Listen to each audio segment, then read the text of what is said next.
Boadilla. Buenos días, doctora Sánchez, ¿cómo estamos? ¿Bien?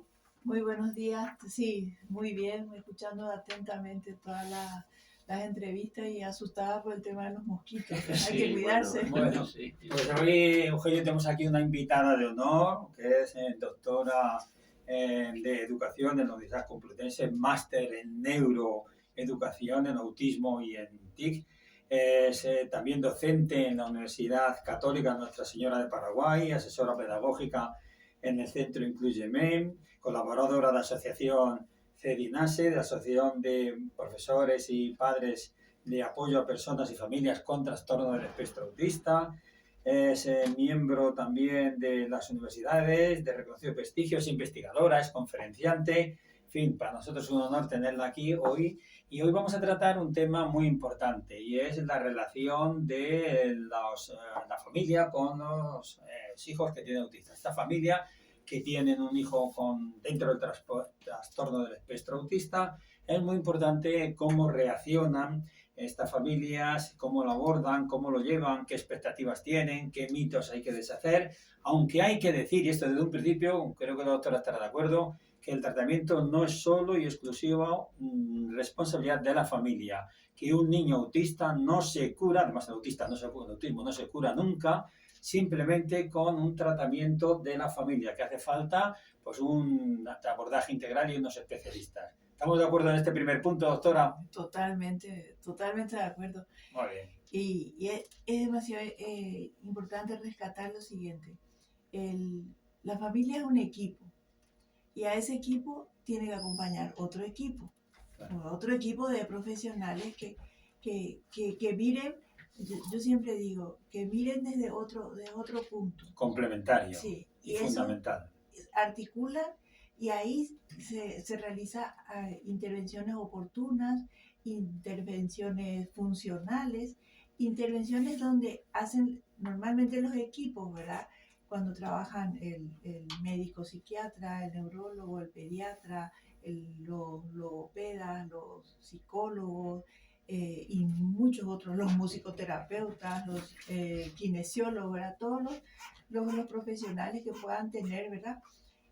Pero lo importante es trabajar en equipo para que articulando las vivencias, las realidades y las experiencias se pueda apoyar no solamente al niño, al chico con trastorno del espectro del autismo, sino que a la familia. Claro, al igual que ningún diabético espera ser curado por su familia, por mucha colaboración, por mucha formación, por muchos cursos que reciban los padres, los hermanos, siempre hace falta ese equipo médico del endocrino, del médico de familia, etcétera, etcétera.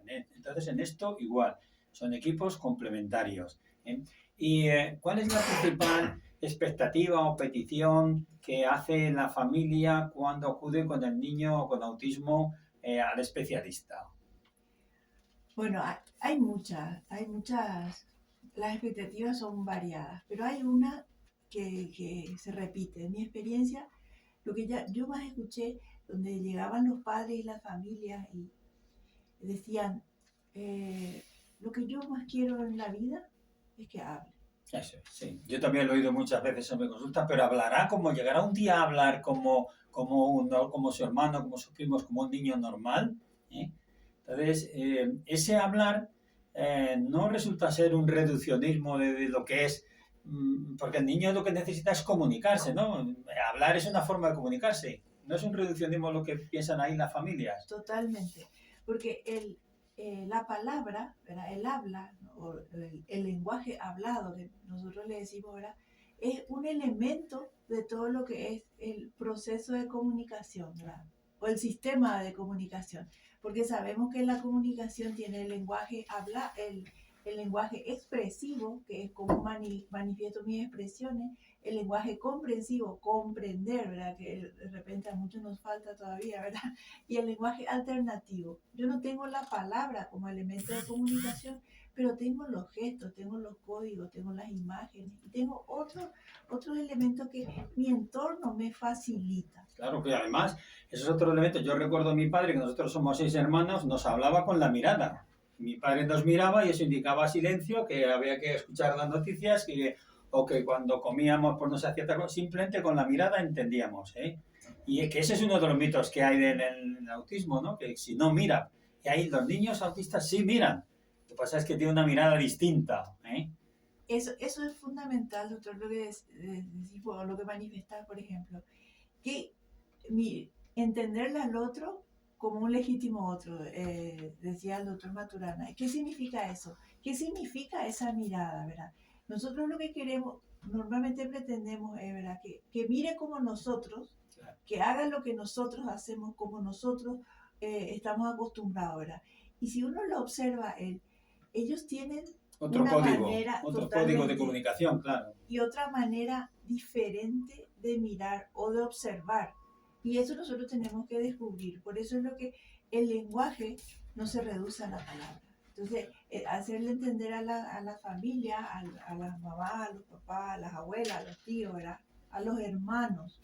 Que incluso a veces el lenguaje hablado, la articulación, el ruido de las palabras, el ruido, el sonido del lenguaje, a veces es que incluso no sirve porque es contradictorio y nos quejamos a nuestro interlocutor de que sí, realmente nos has dicho lo que has dicho, pero es que a la vez que me lo decías me mirabas de tal forma, lo decías de tal forma, que es que no, que no me lo podía creer. Entonces incluso puede ser contradictorio. Claro, porque uno dice una palabra y con la mano, con el gesto, está manifestando o comunicando otro tema. Y ahí, por ejemplo, otro de los puntos que se escucha hablando de las expectativas, aparte de que yo quiero que hable, que me diga mamá o que me diga papá, o yo quiero que me diga te quiero, ¿verdad? Dice, lo que también no quiero que haga más es que mueva su mano, el aleteo. Las estereotipias Sí, la motóricas, estereotipia, sí, porque eso irrita, claro, a todas las personas nos irrita ese movimiento, incluso el que está haciendo ruiditos ahí debajo de la mesa, entonces eso, pero eso también será un tipo de lenguaje, ¿no? Totalmente. Por ejemplo, le enseñamos, le manifestábamos, compartíamos con las familias de que el movimiento de la estereotipia, el aleteo, ¿verdad? Puede manifestar o puede comunicar una emoción. Claro. Puede ser ansiedad, puede ser alegría, puede ser alguna molestia, que de repente, si uno lo observa, ese aleteo podría desencadenar o normalmente suele desencadenar en algunos casos en algún berrinche, una rabieta que descompensa todo el entorno. Entonces, ese código de movimiento, nosotros le llamamos el lenguaje corporal, ¿verdad? Ese código de movimiento, ese código de comunicación tiene otra vez un montón de aristas, ¿verdad? Que hay que entender, hay que comprender. Bien, entonces el mensaje para los padres, las estereotipias motóricas, el aleo, todos estos movimientos, no reprimirlos, ni pedir al especialista que nos los reprima, sino que nos ayude a interpretarlos. Y para eso lo fundamental es saber qué antecedentes hay, en qué situaciones se provocan, y es antes de hacer algo o después de. Y incluso pues esa estereotipia, a lo mejor si la entendemos, podemos hacerla que evolucione y transformarla en alguna comunicación. Totalmente. Observarle vamos a decir, en su integralidad al niño, ¿verdad? No solamente eliminar esa estereotipia corta que no puedo, que por ejemplo se da mucho en los ambientes educativos.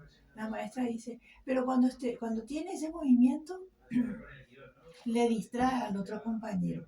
Entonces, también ver qué está manifestando.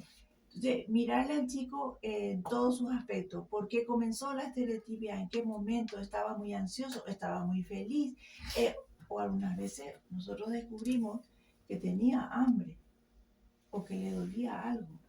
Entonces, algo manifiesta la estereotipia o algo comunica, ¿verdad? Sería el lenguaje corporal es fundamental. También, por ejemplo, el lenguaje gráfico. Hay niños con trastorno del espectro del autismo, adolescentes, ¿verdad? Que tienen una expresión gráfica muy clara. Entonces, también ver ese lenguaje gráfico, ¿verdad? Y utilizarlo nosotros. Por eso decíamos, le hacíamos, por ejemplo, ver a la familia que todos en la familia tenemos un modo de lenguaje diferente.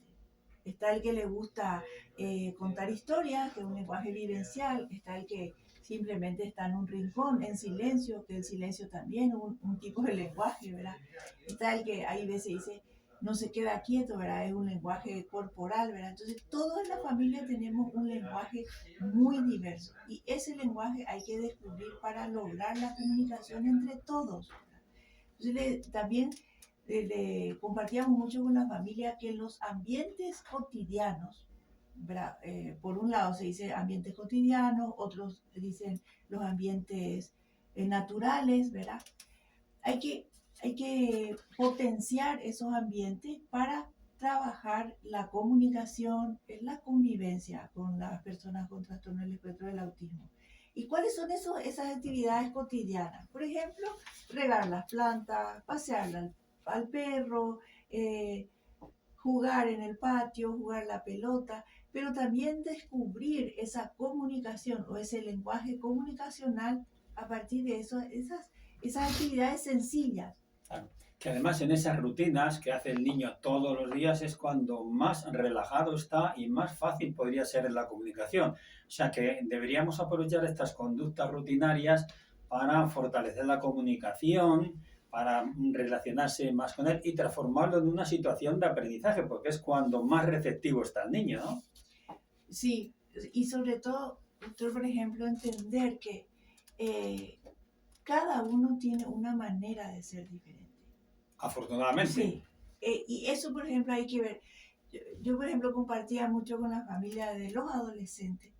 ¿Por qué miras tanto lo que hace tu hijo adolescente que está dentro del trastorno del espectro del autismo, que el otro, la otra hija adolescente o que está entrando en la puerta, tiene otras manifestaciones? Cada uno se manifiesta de una manera diferente. Ahora, ¿cómo uno puede trabajar eso para la comunicación, verdad? Entonces, cada uno tiene una manera, un lenguaje diferente, una manera de comunicar, una manera de expresarse y sobre todo una manera de convivir dentro de un Y ambiente. ahí ha sacado a colación un tema muy importante que es la relación con el hermano, que a veces los hermanos les cargamos de unos papeles de sobreprotección que les puede agobiar, o incluso el hermano pues puede, a lo mejor por esa hipervigilancia que tenemos sobre el niño con espectro autista, pues puede sentirse desplazado, que toda la familia gira en torno al niño con autista, que le llevan al médico, le llevan al logopeda, le llevan tal, y a él no le llevan a ningún sitio.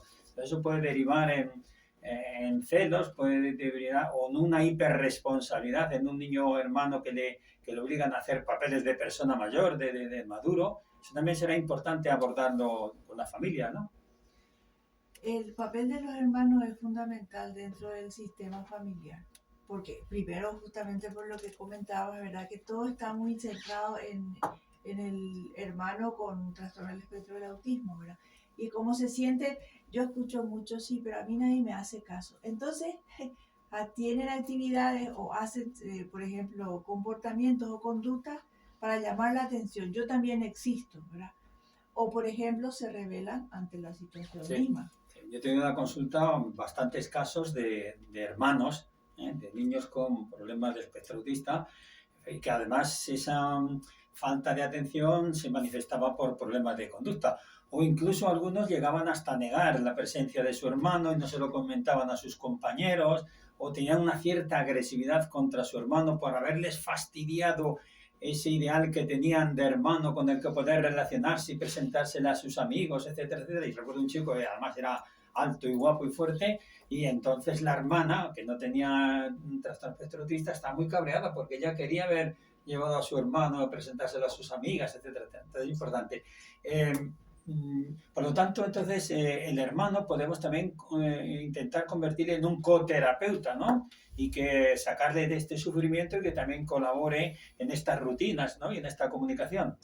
Claro, porque el hermano va a aprender mucho primero de reconocer un montón de emociones en él, pero mirándole también al hermano con trastorno del espectro del autismo.